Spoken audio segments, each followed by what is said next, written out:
Hi, my name is Tom Goddard. I'm the founder and chief executive officer of Integral Healthcare Solutions, an accreditation consulting firm that helps healthcare organizations get accredited and stay accredited.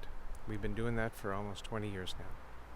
In this short video, I'm going to talk very briefly about OPIN 1-2 in the URAC PBM, Pharmacy Benefit Management, 3.0 standards, released in April of 2021. This standard is about delegation management. What is delegation? In the world of URAC, delegation is any time you contract with an organization, not an individual, an organization, to do functions that URAC cares about. In other words, functions that are within the scope of your accreditation that are part of what makes you you. In other words, part of what makes you a PBM. What do PBMs do? They do utilization management, they do formulary development, they do all sorts of things that are PBM-ish.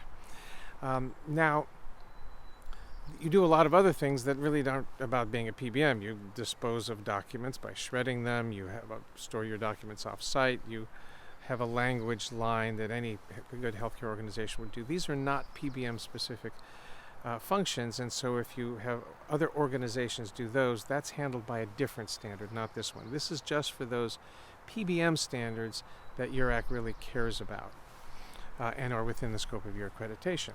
So that's what delegation is. What do you have to do?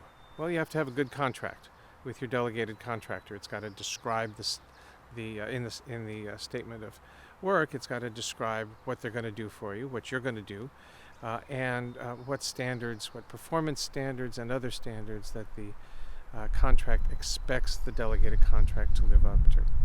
So that's a key piece. Have a contract with every delegated contractor that does those things. Now, here's the key thing about this standard. URAC has evolved its thinking about delegation over the 20 years I've been working in the URAC world, so that it basically goes like this. URAC has an expectation that this function, whether you do it or your delegated contractor does it, is going to be performed according to its standards. And it needs to verify that that's happening. Now, it either needs to verify it or you need to verify it. If you're doing it, URAC will verify it as a part of this accreditation process. If you delegate it to a contractor that is not URAC accredited, in other words, URAC hasn't yet verified that they're doing it the right way, then you've got to do it. You've got to oversee them exactly the way, or very much like the way, that URAC would do that. Well, how would URAC do that, you might ask? Well, it's right there in the program guide. If you're delegating drug utilization management, you go to the Drug Utilization Management Standards. It tells you how URAC verifies compliance with those standards. Every single one of them has it spelled out. So act as though you're doing it and URAC's looking at you, except they're doing it, your delegated contractor's doing it, and you're looking at them.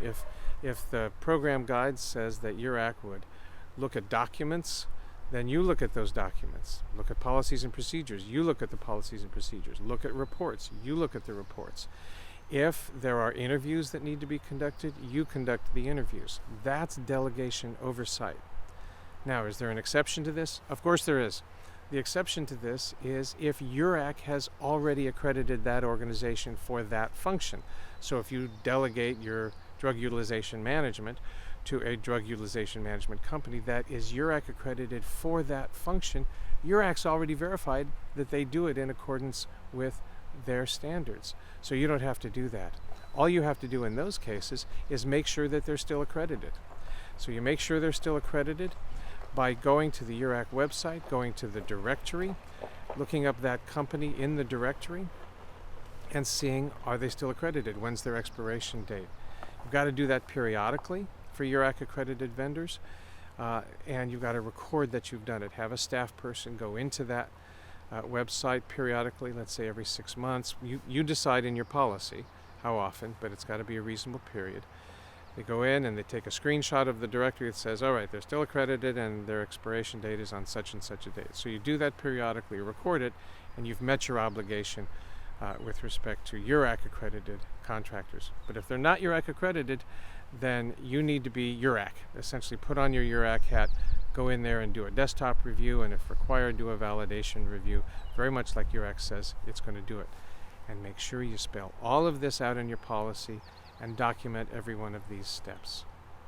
Thanks for watching. Hope you enjoyed it and found it valuable.